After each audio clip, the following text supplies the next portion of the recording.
Okay, so today we're going to talk about pulling cane. So I'm going to start with clear cane and some colored cane, and I'll briefly touch on making patterns with cane, but I'll probably do a little more of that next week after I show you how to use Pastorelli. Yeah, so let's get started. Do you have any questions over the stuff we've covered the last couple of weeks? No, pretty self-explanatory. Awesome. Okay, so when you're pulling cane, the things that I found to be most important, no matter what cane you're pulling, was you wanted to have kind of a shape like this, and you wanted it to be short and thick. So you don't want it to get long, like a bar cane, bar color. You don't really want a disc, but if you can keep it about as long as it is wide, that's maybe a little longer than it's wider. Hey Randy, yeah. I think you need to tip your light so that your little light thing, not that, but the light front itself. light that's The light supposed to itself. illuminate it. There we go. I should adjust. A little better. A little better? Can you turn the light directly above you off? Yeah. Then you can't see me, but Go ahead. that's the problem. It's mainly just for the video, so it's Okay. not that was on. They can hear my voice. I look the same pretty much the entire time. We got our you're Randy right. viewing experience. Yeah. So it can be longer than it is wider, but you don't want it to be a whole lot bigger. So maybe like a 3 to 4 ratio. Not a math project. But what is important is that, so you remember short and thick. The other thing to remember is symmetrical. So you just want it to be completely symmetrical, unless of course you don't want round cane. If you were trying to make square cane or triangle cane, then you would want those shapes. But if you're making round cane, having a very symmetrical, and what I mean is like, so you'll generally have kind of this, it's not actually a post, but you'll have your shoulders that are on the moil. But once you get out past that moil, or once you get out past your actual blowpipe, this section should be pretty flat. You want them to be very parallel plane all the way across. You don't want to end up with cane going like that, or I guess you could manage to make it go like this. But like a cylinder, you want it to be a cylinder. And then the other really important thing is to maintain even heat.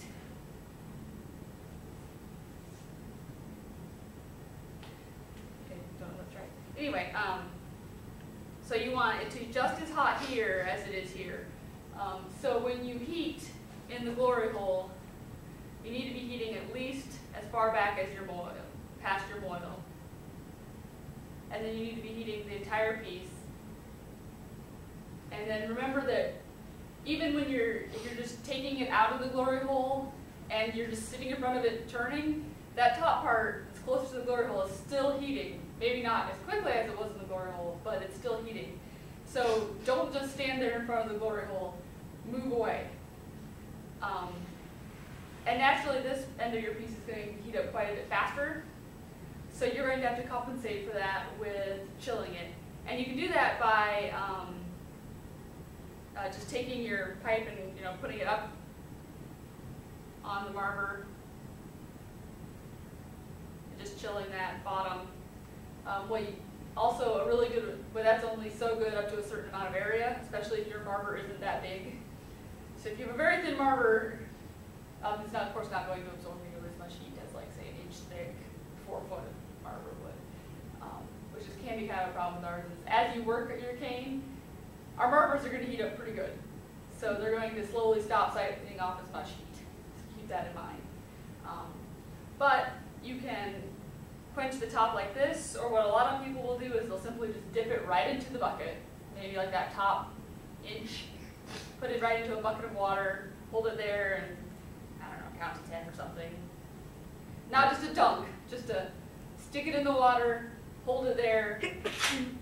It'll all crackle on the ends, but then you're going to reheat anyway, and that'll keep it so that it's the heat throughout the piece. What about compressed air? Will that pull up off enough heat? I haven't found it to really be all that effective. You can most certainly try it, but I mean, usually you've got a pretty big, at least 2 or 3 inches of glass. It doesn't, hot air doesn't. I think the water is the most effective. And that doesn't change anything about the look of it or anything? No, because you'll reheat it back into. You want it to be, before you pull, you want the whole thing to be an even heat, and you want it to be just flowing. So you don't want it to have a lot of movement. It's just going to have just enough movement that it's. You don't want to be like blah blah blah. Just that like if you stop turning, it's going to slowly sink to one side or the other. And how do you know that it's evenly heated across the 2 points? Color in some ways. The clear glass. If you do clear glass on the outside, it's usually the clear glass should pick up that right color. Mostly you'll find out when you pull it and it doesn't pull out evenly. So experience. yeah, it's a lot of experience, but definitely you can watch the color and then just watch the way it moves. So like if you're, or even like if this end of your pipe is no longer red and it's black, that probably means that this half of your glass is getting quite cool. Which is one of the reasons you want to heat a little bit deeper, so you're keeping that iron from being a giant heat sink even more than it normally is. If you kind of assume that the back side of your piece is probably much colder than the front side, you're probably going to be okay, because it's really easy to make the front side hot. So like in my experience, I almost always heat up the back. I overcool the top side, Really? and then I heat up the back just fine. And it just goes, oh shit. So it's, I wish I had that problem. well, stick with me, Michael. And All right. So together, we're going to pull perfect cane. we're gonna, Or we'll have terrible cane. or we'll have to, yes. Depends on which. We'll both have cold ends in the middle of your Exactly. The cane got the worst aspects of both parents. There you go. But ideally, we really want to aim for having the whole thing be one uniform temperature. So heat a little bit deeper than you normally would, and then cool the crap out of this end with water.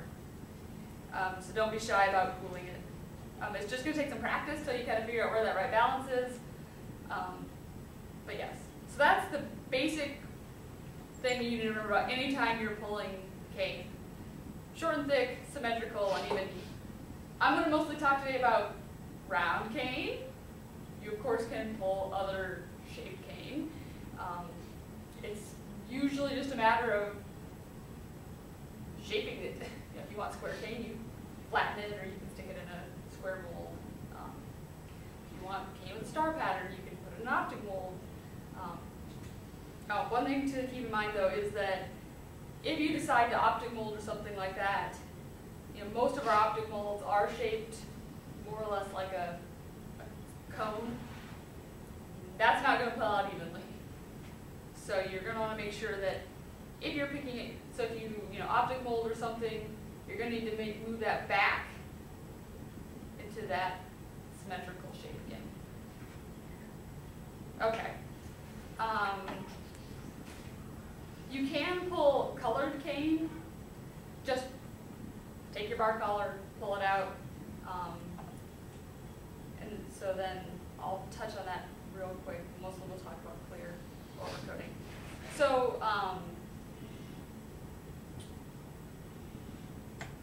you start with clear cane. Basically, you're going to hit your first gather. And you just want to make sure you have a nice amount on the moil. Doesn't have to be like 7 inches or anything, just like a good solid inch or two.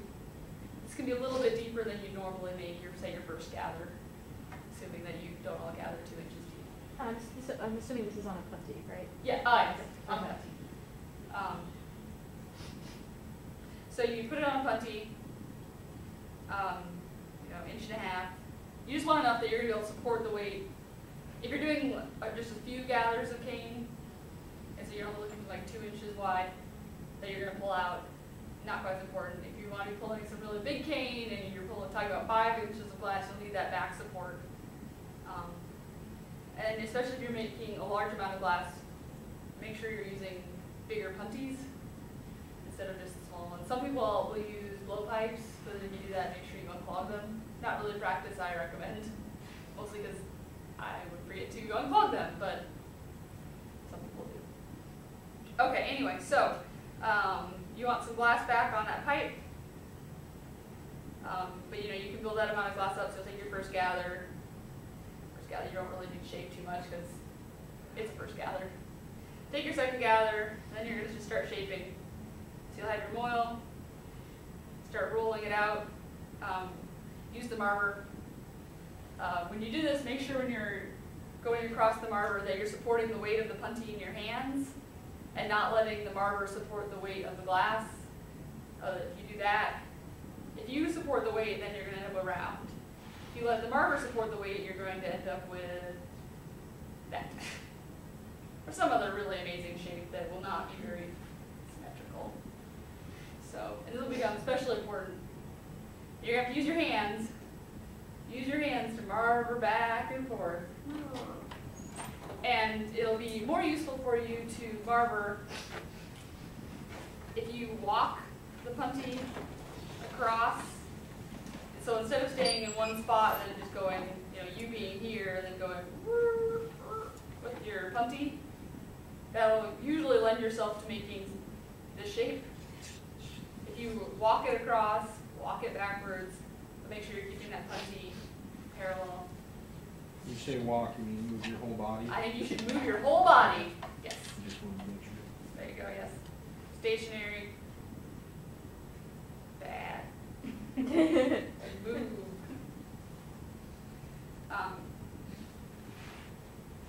In theory, you should be able to marber frontwards and backwards, but you can't. It's not a huge deal either. Marber whatever way you can, and as you come to the end of the marber, gently lift up so that you don't crash right off into the marber into the wood. Gently lift up, come back. So just remember, don't thump your piece down. Just gently put full pressure on. So like your first half roll is not going to be in full contact. You can gently roll on and roll off. Okay, so you got your clear. You can also have, if you want, you can have an assistant with, say, like a big metal paddle, and they can, as you're marbering, they can put the metal paddle right here. You can paddle up against that, but once again, your metal paddle is not going to absorb a whole lot of heat, so mostly just good for trying to shape it in case you're getting a lot of whack. So then what you would do is you take as many gathers as you want, making sure you marber, you reheat. You marber, you reheat. You shouldn't be marbering so much that you're making it ice cold in between. It should still be pretty mobile. So you're just going to marber it enough that basically the same way when you're heating color. You just kind of want to make sure that you're giving your glass time for that heat to become an even distribution, which you have to do by heating and cooling. So while you're doing that, your helpful assistants will begin making a post. And a post is pretty much as advertised. You get a punty, you take a gather, air marber it, and then once you kind of got it, once it's cooled down and gotten that shell, you basically, most of the time what people do is they just flip it upside down onto the marber, and then it's going to squish out. So you're going to end up with something more or less along these lines of kind of a big disc.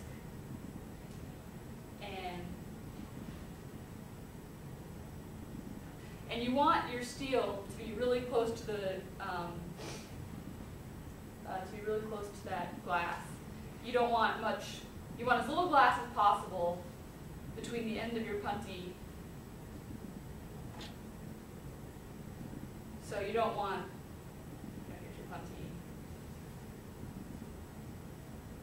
If you're looking at it sideways, you don't want half an inch of glass. You want as little of glass as possible, so just feel free to go plunk right on the marker. This piece of glass is going to stay really cold, like almost to the point where it's definitely not moving, no movement. So it doesn't matter how long you sit there on that marker, you can just hang out for half an hour. The point is you want this to be cold. This is going to be solid. So what you're going to do is once you have had this excellent shaping adventure, you are going to go cool your pipe. And I have a pipe cooler set up. It's rather rudimentary, but basically it's a giant wash tub. Amazing. And then next to it, there's a bucket full of water. And there's my really brilliant use of C-clamps. So what you're going to do is you're going to take your pipe and you're going to stick it between those C-clamps. You're going to use the water cooler. So here would be your disc. You want to get this pipe as cool as you possibly can. So I mean, I want you to cool all the way that you can reach.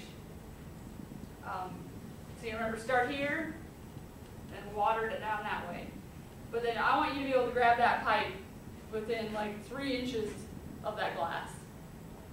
The reason for this is that what's going to happen is after you've cooled, and this is going to be, you don't want it to be completely clear, but you can be pretty darn close. You just don't want it to explode.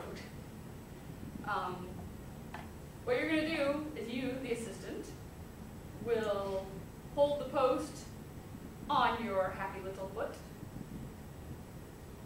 Happy feet here. You're going to hold it on your foot. You're going to put your hand up as high as it can go. My hands are really proportional to my feet. But you're going to hold it up as high as you can go and present it to the gaffer. So what's going to happen is that the gaffer, who's working on their most excellent cane, will say, hey, I'm ready, you're ready, let's go. So what will happen is they're going to come over and they are going to hold their cane up at kind of a 45-degree angle. So it's going to go like this. And you're going to kind of hold it above your head. Little hands.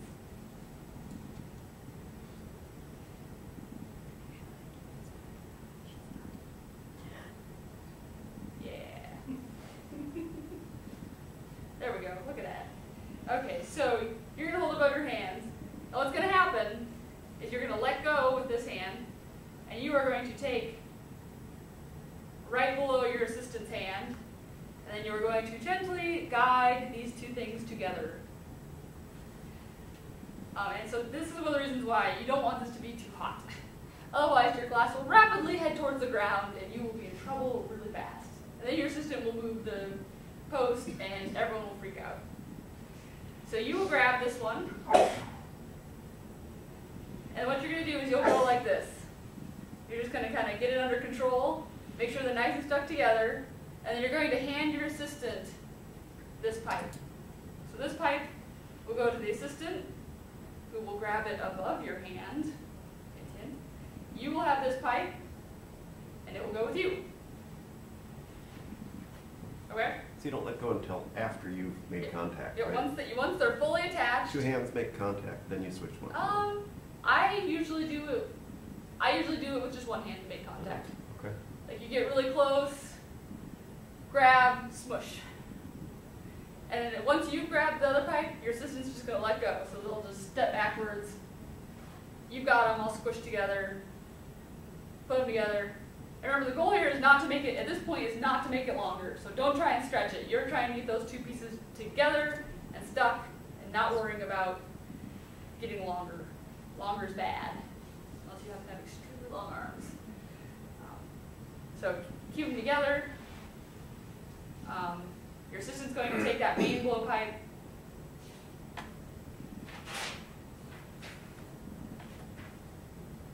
and what's going to happen Once you have it, then you can very slowly, you're both going to basically tuck the pipe under your arm, usually your right one. So your left hand will be holding it, your right hand will be right behind it. In this case, this is one of those few times your hands are going to be probably fairly close together. Kind of up, like this, only more near your waist. So you're going to hold it. Sorry, this is kind of hard to explain. And what's important is that you need to keep doing two things. You want to keep your pipe in line with the curve of the glass. So if the glass is going like this, you want to keep your pipe going in line with that curvature of that glass. If your glass is getting, as you're walking farther apart, your glass, of course, will come more and more towards straight. So that means you will straighten out your pipe, to go with it. Also, you're going to want to rotate your pipe. If you don't want a cane that has a swirl pattern, you're just going to need to turn the pipe 180 degrees and then switch directions, going back and forth. Both of you, the assistant and the gaffer, is going back and forth, back and forth. Do they both have to, you turn opposite directions, or Doesn't matter. does it matter which direction each person is turning? Nope. Okay. You're just going to go back and forth. And this is so that if you don't do that, what's going to happen is this part of your cane will go, then you'll end up with this really thick, weird blob that'll make a very sharp 90-degree turn. So if you keep turning, that should keep this going out rather than down. And just make sure you're actually making 180-degree turns. 45 degrees don't work. You need to be making enough of a turn to offset gravity. And then you're basically going to walk backwards. And how fast you walk depends on how thin you want your cane to be and how hot your glass is. It should be, if it's just moving, it should be hot enough that you can just walk backwards at a steady pace and it'll just pull. And it should pull out, if you got it evenly hot, it'll pull out very evenly and not have any lumps. So it'll come out, pretty darn flat. There's always, of course, going to be just a little bit of widening as you get towards the end. That's natural. There's not any way you can really avoid that. But of course, the better your pull is, the less glass that'll be there. Common things that happen are that you will have a hot spot in your glass or a cold spot, and as you pull out your glass, those cold spots will usually make, big, thick spots. And the cold spot, and then the hot spots will become very, very thin very quickly. Ideally, this shouldn't happen. But if it does, you can use compressed air to cool those thin spots. And the idea is that if you cool them, they're going to stop stretching and allow the rest of your cooler glass to keep going. Or you can use a torch and try and heat up these nodes of cold glass. But once you started stretching, if things aren't pulling out well, you're usually just kind of screwed. You can fix it a little bit. The other really common thing is that either at the post or at the front half, maybe you got one end hotter than the other, and so what you'll end up with is all of this side will pull out really fast, and you'll end up with a really thin stringer coming off of one end, and you'll still have 4 inches of glass off the other. So that also means that one end got hotter than the other. So once you've pulled it to the thickness you desire, and remember, if you want it to be thicker, just walk more slowly. Once you start walking, that glass, it doesn't actually heat up, but there's less area, and so it seems like all of a sudden, as you walk apart, it can rapidly go as it starts to stretch. More surface area, I guess. I don't really understand why, but either way, as you pull out, a lot of times, if you're going really fast, even though the glass doesn't seem that hot, sometimes it'll pull out really fast all of a sudden. So as you get to your right spot. Okay, so you pull it out, and then you want to hang on to the glass as long as possible until it's a solid again. So when you reach the point where it's not really stretching anymore, you and your partner should each just like a gentle back pressure, where the goal is just to hold that cane straight, and giving it time to cool so that it'll be straight. If you lay it down too hot, you can end up with cane that will go like this, because we'll put it down on little ladders. So the goal is to keep it, and the pressure isn't meant to stretch the cane anymore, it's just meant to keep it straight. If you've got really thick cane, feel free to just lean backwards, but be leery, sometimes the cane will snap and you will go flying. So better to use your hands than your body. Once it's cool, and I don't mean cold, I mean once it's solid, we've got some cane ladders we've built, or there's some shutters, old wooden shutters in the back. You're just going to set them down. Try not to set them on concrete. Concrete's going to absorb a lot more heat than the wood. The wood will char a little bit, but that's not a big deal. If you're setting your stuff down on the wood and it starts on fire, you are too hot. But it'll char, maybe smoke a little bit, but it's not a big deal. And then all you need is a pair of tweezers. You'll just grab the cane with the tweezers or the diamond shears. The goal isn't to provide any cutting motion, it's just you're cooling a spot, and usually if you hang on to it, the person who's got their blowpipe can just go like that, just kind of make an upward motion, and it will snap. And then you let it cool there until it's cool enough to touch. And then normally what I will do is I will cut it. And we have a little pair of snippers. They look like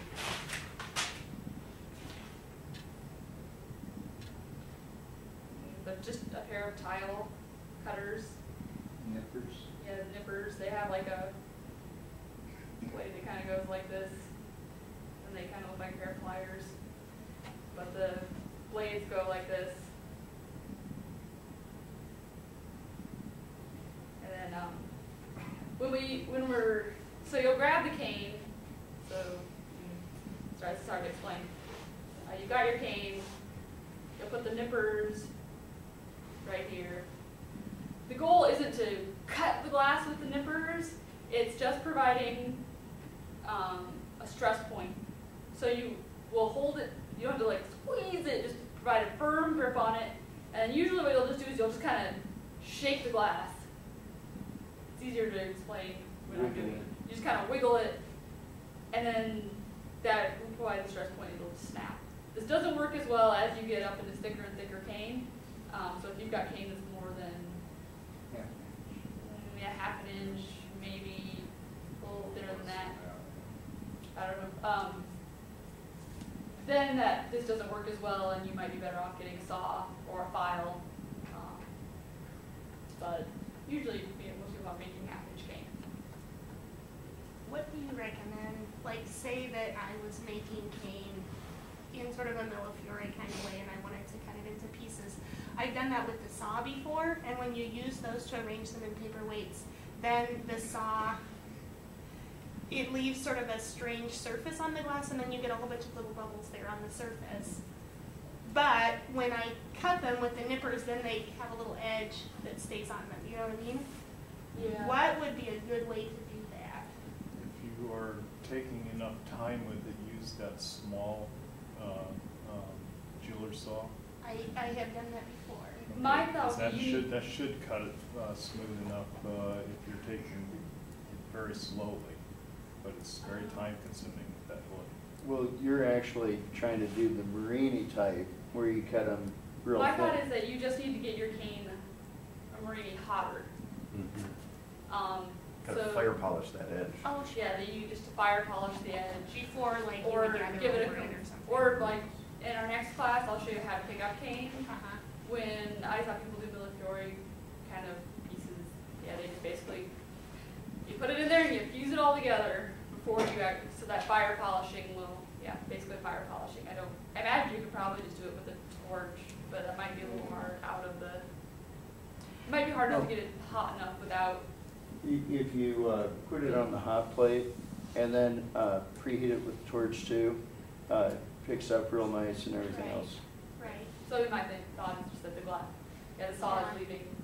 I think, yeah, especially with circles, I think that would work real well. We were messing around last Valentine's Day with heart-shaped cane, and when you get that melty enough for the bubbles to go away, then you start losing your heart shape, you know. But I think it's maybe just a balance between the two. Yeah. Okay. Okay, so I'll show you how to do that. Generally, I just pre-cut mine and sort it. Most people use cane in the range of 4 to 6 inches long in length, so 4 to 6 inches, and then in diameter. Oh no, not an inch, because no. No, quarter of an Oh inch. yeah, so like a quarter of an inch, somewhere between like a quarter of an inch and half an inch. Half an inch is kind of on the thick side. Most people are aiming for about that quarter of an inch, maybe a little bit bigger size. But it's really up to you what you want to do. I think once you get below a 1/4 of an inch, it's a little small, especially for beginners.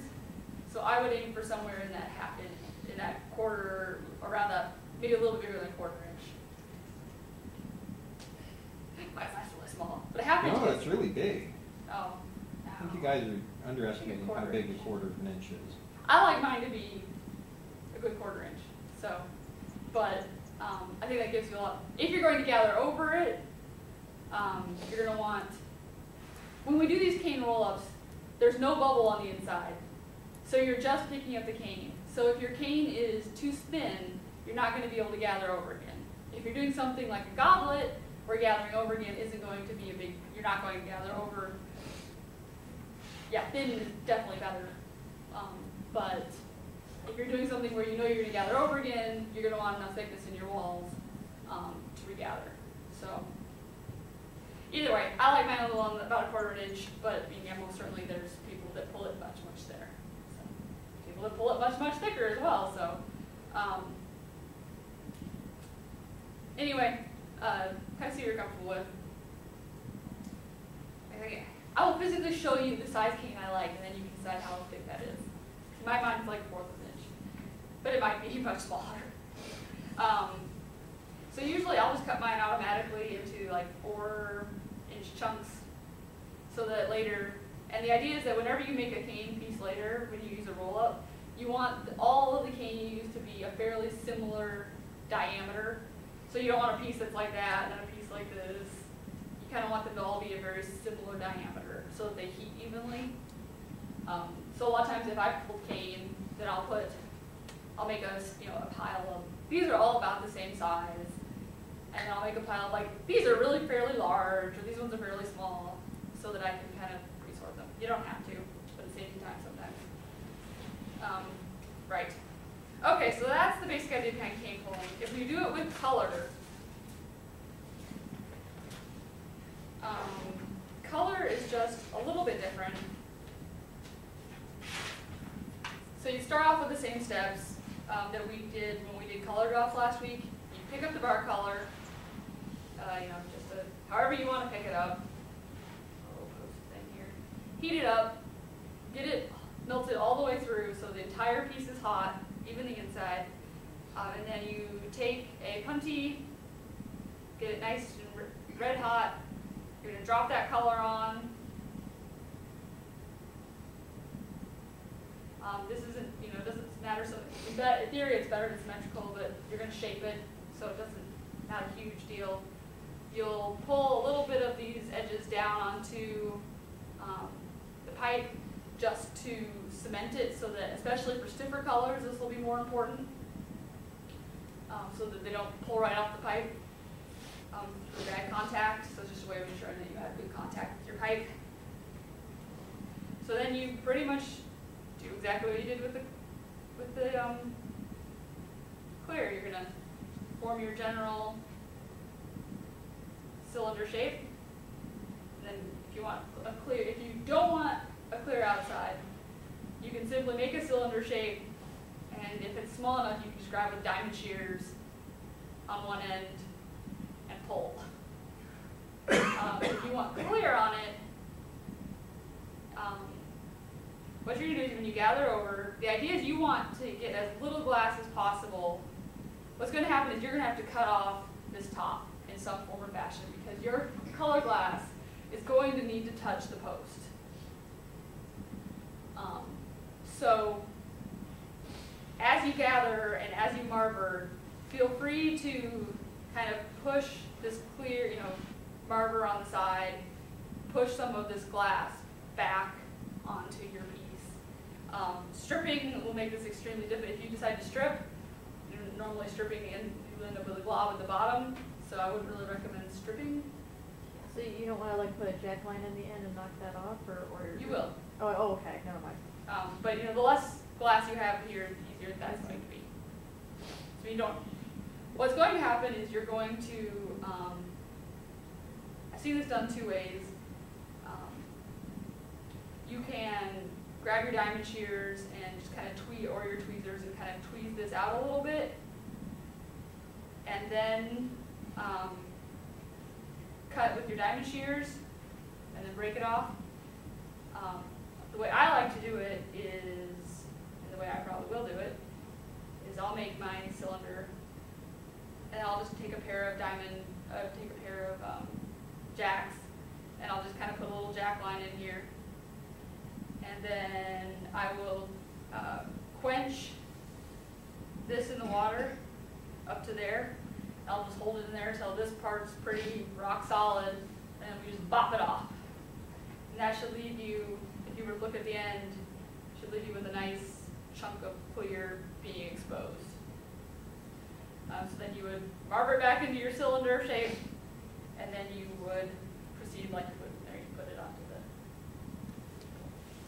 the idea is that as that clear, as the color part can touch the punty or touch that post, it's less likely, if there's clear in between the two, since that clear can be a much different temperature, so sometimes you'll get, the clear might pull out, especially if the color's really stiff, your clear will probably pull out before your stiff color will pull.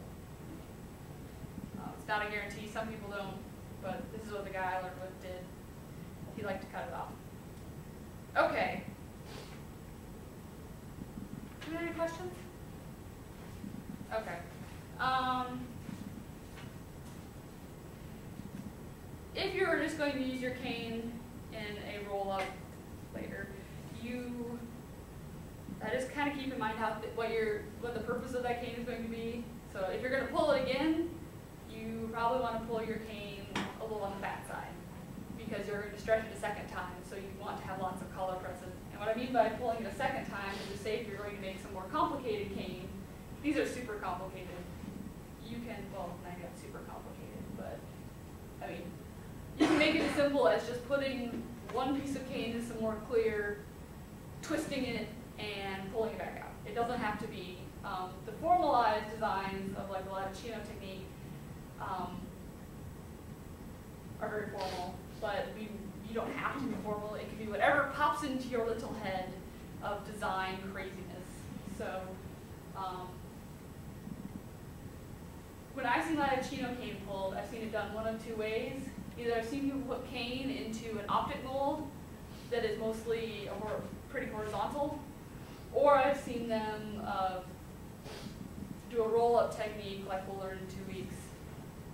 So I'm not really going to spend much time on this. This isn't something I have a whole lot of interest in, so we can discuss further if you want. But although I would say that the times I've seen cane in the middle like this, what I've seen done is, if it's one piece of cane, I've seen them take a gather of clear, and then just take one piece of cane and put it in there, and then marver all the clear up over it, and then cut off the remaining part. If it's several pieces, what I've seen them do is they fuse these 4 pieces together, and then when you make, a kind of a post like this, and you'll pick up those cane so they stand on your post, and then you'll just drip a blob of hot glass over it, and you'll work it on top, and then you'll gather over that to form the outer part that makes the round clear. So that would be like this clear part. But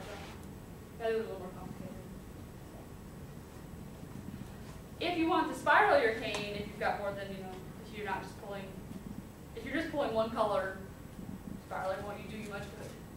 But if you have, 2 pieces or 3 pieces, if you want to get a spiral, what the guy I did is both the gaffer and the assistant, the reason you have that pipe under your arm is because what you're going to do is basically just kind of, I don't know how to describe it, you're just kind of like, one hand's going to pull and throw, and the other one's going to catch it and throw it this way, and then that'll give you your hands kind of go back and forth as fast as you can.